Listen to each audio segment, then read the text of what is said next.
अस्सलाम वालेकुम फ्रेंड्स, कैसे हैं आप। Welcome back to my channel shine health care beauty. So friends, आज मैं आपको बताऊंगी बुखार का खात्मा। 10 मिनट में बुखार बिल्कुल खत्म। अब आपको डॉक्टर के पास जाने की जरूरत नहीं। ये होम रेमेडी है जिसका कोई साइड इफेक्ट नहीं। मैं उन लोगों से रिक्वेस्ट करना चाहती हूँ जिन लोगों ने मेरा चैनल अभी तक सब्सक्राइब नहीं किया, तो प्लीज जल्दी से मेरे चैनल को सब्सक्राइब कीजिए। तो चलिए स्टार्ट करते हैं आज की वीडियो। किसी भी किस्म का बुखार हो, आपको डॉक्टर के पास जाने की जरूरत नहीं।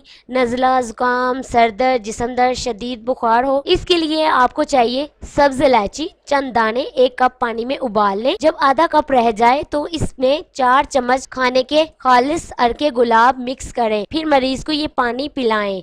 इससे मरीज को बेहद पसीना आता है जिससे बुखार टूट जाता है। इंशाल्लाह बुखार ठीक हो जाएगा। सो व्यूअर्स, ये थी हमारी आज की वीडियो पसंद आए तो प्लीज लाइक, शेयर और सब्सक्राइब जरूर कीजिए। Thanks for watching video. मिलते हैं एक और वीडियो के साथ, तब तक के लिए अल्लाह हाफिज।